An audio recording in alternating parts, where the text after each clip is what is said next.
Well, I think the idiots certainly are taking over. This is backwards compatible. Let's talk, number one.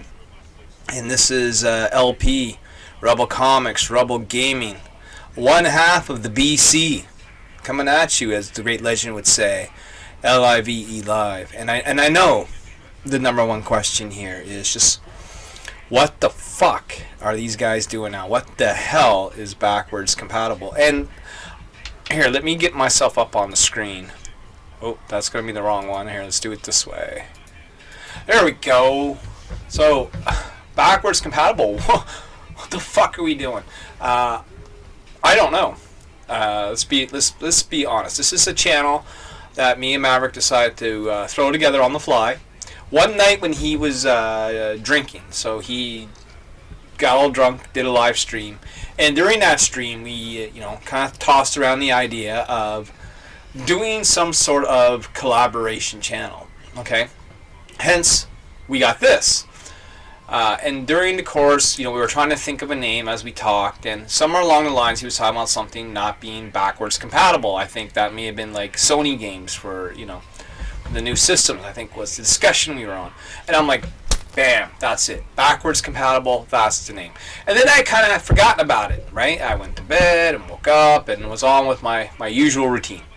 Then I watched another live stream of Mavericks where he was sober, and he had talked about yeah, me and Larry were going to do this channel. I don't know what's up with that. I haven't heard from him. I'm like, oh, fuck yeah.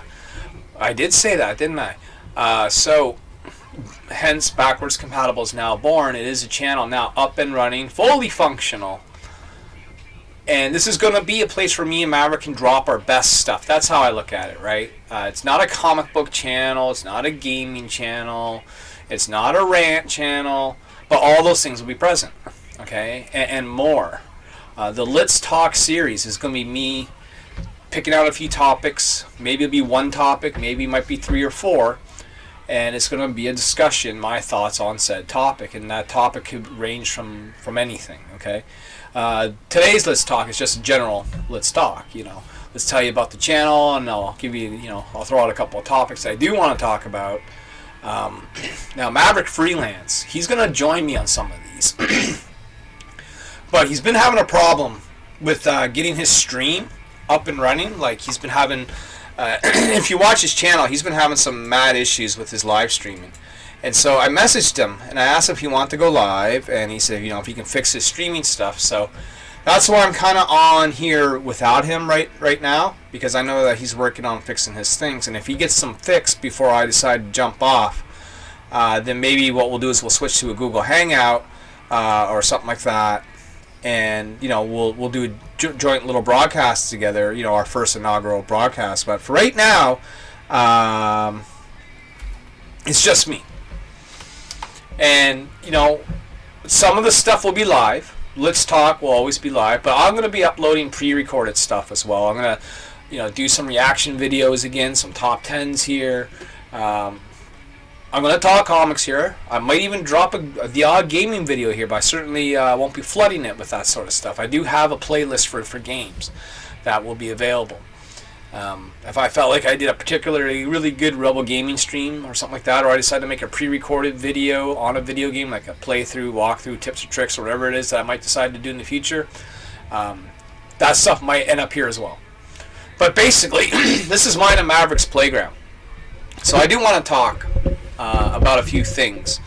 And by the way, Maverick is going to throw up whatever he wants to throw up here.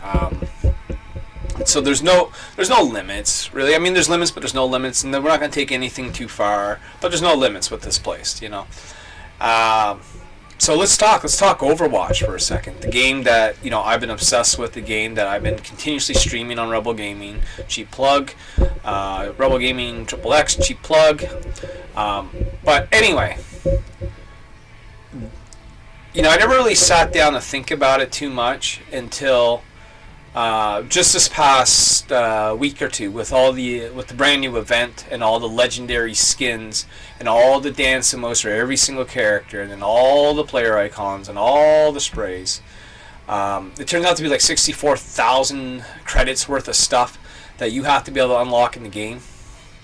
And this is what's got people so addicted to the game, me included, is that when you level up, you get a loot box, and inside this loot box is 4 cosmetic items that you can use for your character or for as a player icon and stuff like that. Nothing is pay to win. I mean, if you get a new costume for your character, it doesn't give you any stats like it would in Injustice or anything like that. It's just strictly cosmetics, but people are hooked on this, okay? And me too. I want some cool looking outfits for my characters, and I want some funny emotes and stuff like that. I want them to be able to say some funny things. So yeah, I play to get these loot boxes, and because the loot boxes are random, that adds in the whole, you're gambling essentially, because you're not getting exactly what you want. You don't know what you're getting. You're essentially like playing the slots, hitting the thing, and up comes your numbers, and whatever you get, you get. So no skill involved, no criteria, just everything has a drop rate. Kind of like World of Warcraft or Diablo, you have your commons, your rares, your epics, and your legendaries, and they all have different drop rates.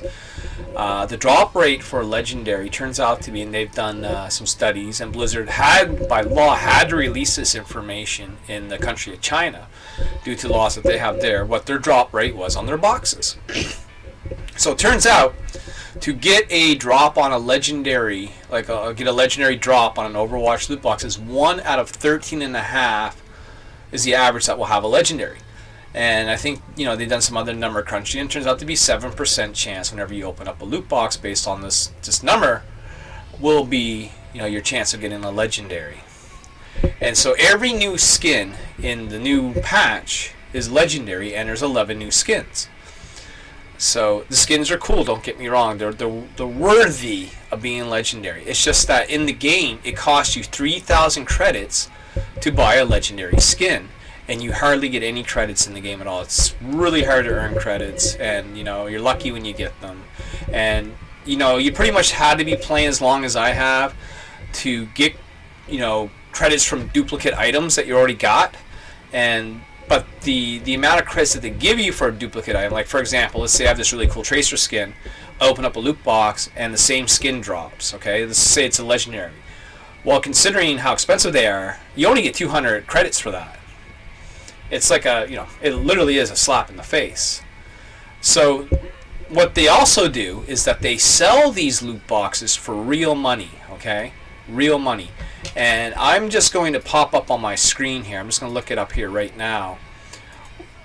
I'm going to show you the cost of these fucking things, okay?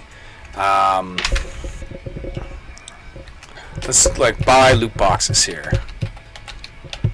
Overwatch. Alright. Yeah, so let me pop this up on the screen. Things are going to go black here for a second. And I want to show you guys something. Because, when I really think about it, this is, man, such a money market. And, it doesn't surprise me that it's a money market, but they're making it so hard now for you just to get this stuff on your own, that literally you're almost forced into buying these things if you want to have anything cool at all. So, and keep in mind, I'm Canadian. There's like a 35% exchange rate on the dollar, and these are in U.S. prices. Okay, so 2 loot boxes in Overwatch is $1.99 U.S. 2. If you want 5, that's $5. Basically $1 loot box so far, right? If you want 11, well, $10, right? You get 1 for free. If you want 24, it's $20. Basically, you get 4 for free. And if you want 50, that's like $40 US. I mean, that's pretty much what the game costs to buy right now is $40. All right, so keep this in mind, because I want you to keep in mind just how much people are actually spending and dumping into this game. There's a reason why the DLC is free, because they're getting their money from this, right? So I bought in loot boxes twice. One time I bought 5 loot boxes because I was in the hospital and I missed out on most of the events, so I figured I'd get 5 loot boxes to see if I get lucky, get something. The second time I bought loot boxes was when I was in Calgary and had extra money. I went ahead and I bought the 24 loot boxes for $20. Because again, I was away during an event for almost the whole entire thing, and I wanted to see again if I can get lucky and get some of the items. So already we're looking at here, what, $25 US that I spent on the game, including the $80 Canadian that I spent to buy the game. And here's the kicker, I didn't even get what I want. Okay, so I opened up the 5 loot boxes. I think I got something cool, but it wasn't what I was looking for. And I was really disappointed when I opened up the 24 loot boxes. I did not get the skins that I was looking for. I mean, that really fucking pisses me off. And I've seen, if you go on YouTube, you'll find all kinds of people doing loot box opening videos, right? Just like they would do an unboxing for a fucking loot crate that they get, or a BAM box. And I've seen people open up 200 fucking loot boxes. So keep in mind, 200 loot boxes, $40 a shot. So what? That's $160 that they poured into Overwatch for a couple of reasons. One, they just want to have content for a video that people watch. So I'm sure they got some of their money back, and especially the bigger channels. But two, they want to get at those legendaries right away, because it takes forever to earn these loot boxes. And so I can play consistently until June 12th, and I'll probably never get 24 loot boxes, right? I might be lucky if I earn like 15 of them. Something around there. And so it's cool to open a bunch of these at once and get all the cool stuff. But yeah, there's some money to this, And so I watched a guy, like I said, and I've seen, different ends of the spectrum here. But the last guy I watched open up 200 loot boxes. Never once did he land the fucking Tracer skin. Never once did he fucking land the Diva skin, like the two big things I would have been looking for. I mean, you just see this guy's face, it's like money going down the drain, not finding the items he was looking for. Then I watched, of course, another guy who just was like the luckiest son of a bitch and got 21 legendaries out of 100 loot boxes. It was fucking ridiculous. Makes you think if this shit is rigged or not, right? But yeah, so now keep in mind too that kids play this game. Okay, kids, they have a Sony 4 or an Xbox One. I've seen kids probably as 8, 9, 10 playing Overwatch. And of course, kids like to make YouTube videos too. And kids want all the cool stuff. So what do? They go out and buy loot boxes. They get mom or dad to spring for some loot boxes. And so this is essentially gambling for children. Alright? Because these kids are opening up these boxes, they don't know what they're going to get, and they're hoping to get lucky, and they're spending, someone's real money anyway to be able to do this. Now, this also plays into the addiction factor, which is Blizzard's really, really known for. Think of a Blizzard game that doesn't have some sort of addictive quality to it, because they all do. World of Warcraft, I can tell you, certainly does. Well documented the cases of people addicted to WoW. Diablo has it as well. Even StarCraft, to a certain degree, has it, especially in Korea. Hearthstone has it for sure, and Overwatch definitely has it. And so, you get people that are addicted to gambling, or just addicted to try and get lucky. Think about how much money someone like that, who has like an addictive gambling sort of personality, would dump into a game like this, right? And so here I am, like I'm faced with a dilemma, and here's my dilemma, is I want the cool stuff too. Okay, I do. Here, that's the wrong screen. I got so many overlays happening here. I want the cool stuff too. But, I've already bought loot boxes like twice and never got anything. I mean, here's my plan. My plan is to play through to the end. And on June 11th, if I still haven't gotten the couple items I want, I'll spring for a few loot boxes. Not many, I might get like 5 or 10. And see if I get lucky. Blizzard, you got me, man. You fucking got me. Dirty fucking greedy bastards. In the chat there, we have the uncanny Kyle Waka checking out the first ever Let's Talk on Backwards Compatible. Welcome to the BC clan here, motherfucker. Yeah, and Backwards Compatible is not a kid-friendly channel. I just want to say that. I mean, we're going to swear, we're going to talk about controversial things, I'm sure. Mature subject matter. We're not going to, hide behind a curtain here, right?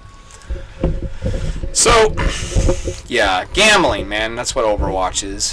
Fucking, what a pain. It takes a good, on average, you earn about 2,000 to 3,000 per match, and it takes 20,000 to go up, a level. And you get one loot box, every time you go up a level. And it takes, maybe a good 10, 12 minutes to play a match, and then you spend time waiting in the queue to get into the next match, and then you go again. So, maybe a good hour or so, if not, maybe a little less, maybe a little bit more, depending on how lucky you are, I would say, to, if you're playing hardcore there, get a level. I played for what? Probably a good 4 hours in between the break I took and the time it took to get started. And I think I got 2 levels in that time, and then I, did all my arcade matches. So I probably opened up 5 loot boxes in that broadcast and got nothing. Fucking nothing. Story of my life. Story of my life. Wonder Woman's coming out soon, guys. I'm looking forward to it. Initially I heard some bad reviews. Not even reviews, just people that, have seen a bit of the movie or whatever, just didn't have kind things to say about it. And of course, there's always been a dark cloud that's kind of overshadowing the DCU. But now that the movie has been released, in a sense, like, critics and the media has gotten to go see it, there was an embargo on them not to be able to give a review until today.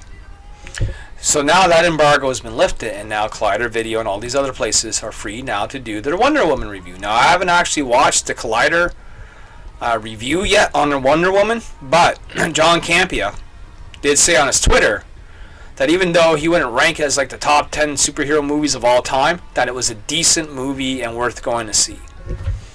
That's cool. And, I watched another review on it. I forget what the channel was, but the guy there really seemed to dig it, really enjoyed it. So, I'm guessing it's a solid movie.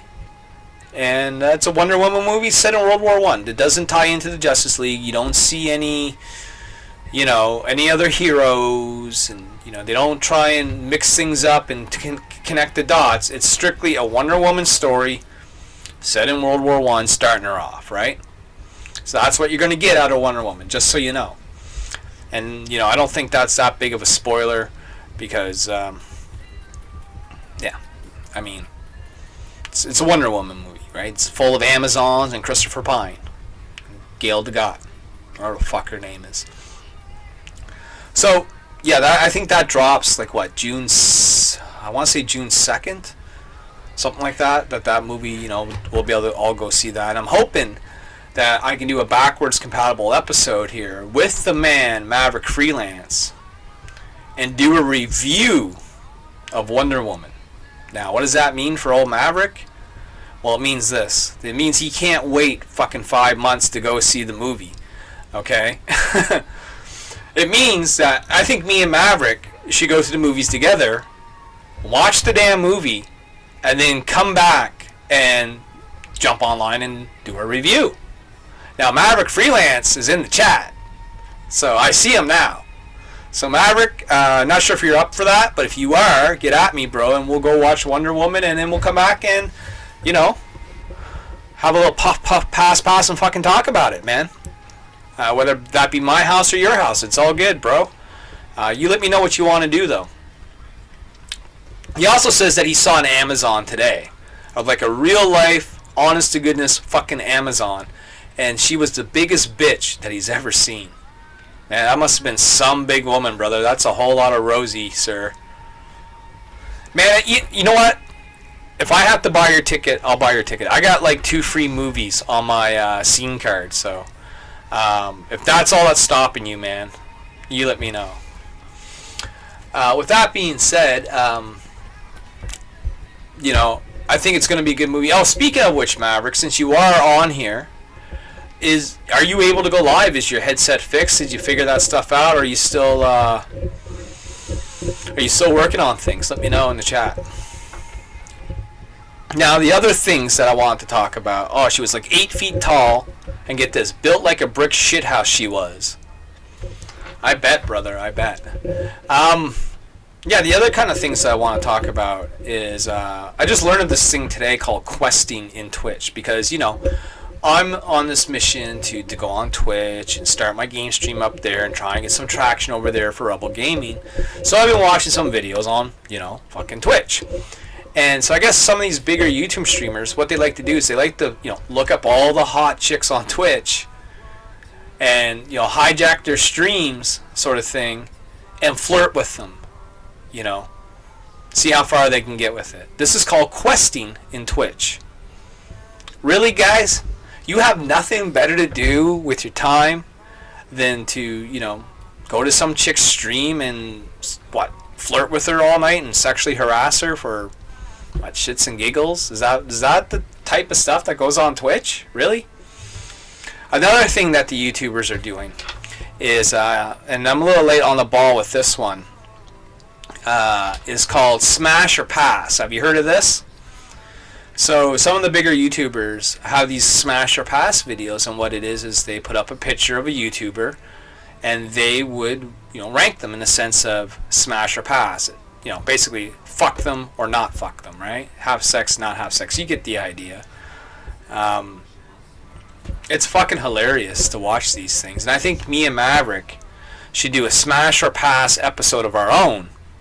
Now, we wouldn't, show anyone's picture that we know, right? That'd just be fucking weird and awkward. But, we'll pick like maybe some of the hot, or what I think is hot. He'll pick like 5 pictures. I'll pick like 5 pictures. We'll go research who some of these girls are. And we'll do a little video. We'll throw the little pictures up on the screen. And me and Maverick will say whether we would fucking smash on them or fucking pass on them. Right here on Backwards Compatible. Smash or pass, man. Smash or pass. And Maverick's saying, shit, I play smash or pass every day. Same here, every day. While I walk down the street. So this is the type of stuff that I'm saying that you're going to see on Backwards Compatible, right? Smash or pass.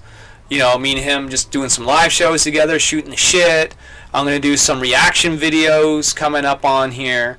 I'm going to do the Let's Talks where I just like pick a topic and, we go at it. How about the Phoenix Comic Con, man? There's a good topic, right? So, Maverick knows the name of the guy. I don't know the name of the guy, but apparently, and I've been reading this on Facebook. Now, Maverick did a live stream, which got me thinking about this. A guy dressed up, full tilt as the Punisher, walked into Phoenix Comic Con armed with a handful of weapons. Like, we're talking a shotgun and a few handguns and fucking throwing stars. This guy, and, all the guns were fully loaded. He had extra ammo. This guy wasn't fucking around, so to speak. He was there, to go shoot somebody. And apparently the guy he was supposed to shoot, I guess his name is David Jason Frank. I think that's his name. You know him as the Green Power Ranger. I guess he's an outspoken guy. I didn't know that until Maverick started telling me. This guy got nabbed by the police as he was going through the brochure for the convention. Now, that's a scary thought, isn't it? That you go to a comic, because I've been to a few conventions just in the last little while, and they're always the best time, right? The best time. You go to a place where you feel like you're a part of something. Everything's a big community. It's a good vibe through and through. It's probably one of the places where you least expect any sort of attack, whether it's terrorism or domestic. The last place you expect to see fucking shit go down. And then this guy shows up with like 4 or 5 fucking fully armed fucking firearms and a bunch of fucking throwing stars with the intent to fucking kill.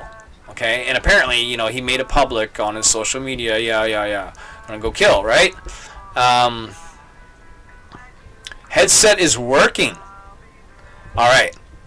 So Maverick, you tell me what you want to do. Maybe we jump on Google Hangouts and we can talk about the Phoenix Comic Con if you want. But but this guy did get caught. He put up a little bit of a fight, but not much. It wasn't really hard to apprehend this man, which is a good thing. But let's look at this from a couple different scenarios, shall we?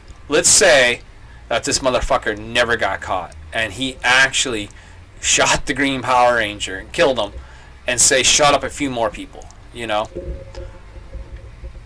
Because that potential is there, because that potential was made to light in this event, it is now going to change, in my opinion, how comic book conventions are ran and held every time now. Because now that's going to be in the back of every organizer's head that we don't want this sort of thing to happen at our convention, because that will make our convention look bad and a dangerous place to be. And so no one wants that hanging over their convention, right? If someone got shot and killed at our convention in Moncton, how many people you really think are going to come back next year?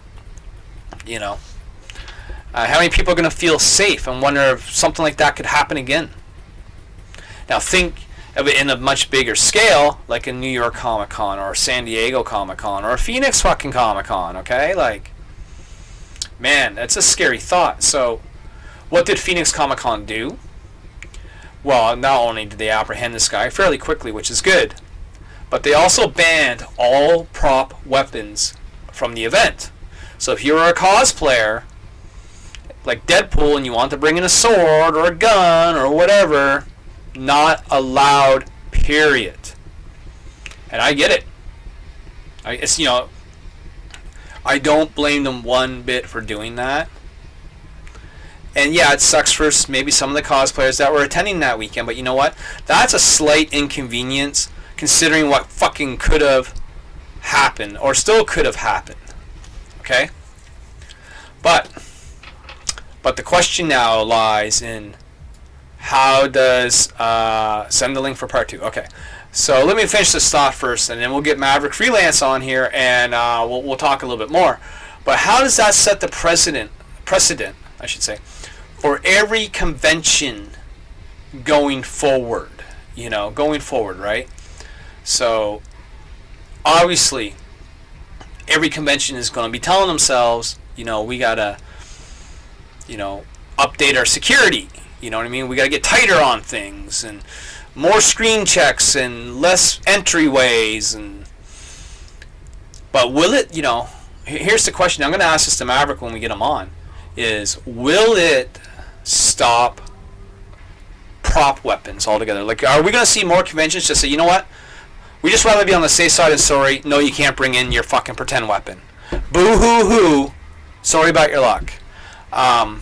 And because I know a lot of cosplayers, and I've cosplayed myself, I've never one that needed a weapon as a prop, but I was considering it. Like I was considering doing like a Jedi sort of cosplay, and of course I would need a lightsaber as a prop. Well, that would not be allowed to be brought in as an example.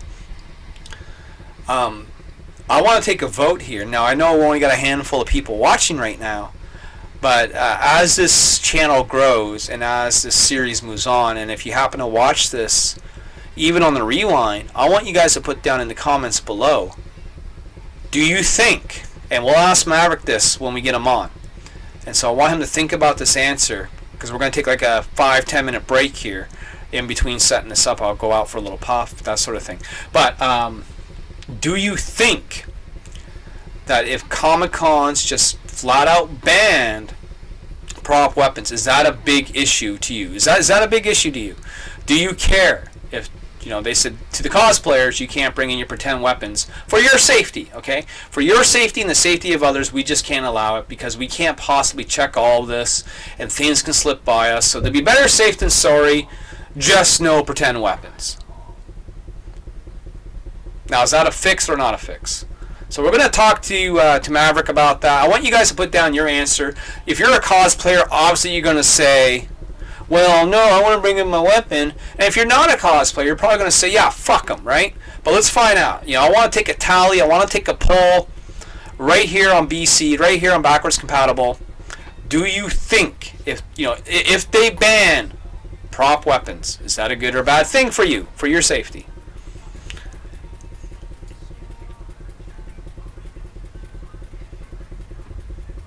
And so the guy's name, by the way, was Matthew Sterling. Not related to Max Sterling or Robotech, but Matthew Sterling. So, we're going to get Maverick on here. So Maverick, I know you're listening. What we're going to do is Backwards Compatible is going to take a little break. We're going to end this part of the broadcast. Then we're going to come back on Google Hangouts. And you're going to get us both. Sound good? Perfect. So, with that being said, folks, this is Let's Talk Episode 1. We're going to come back with Mr. Freelance, and we're going to continue the conversation with him.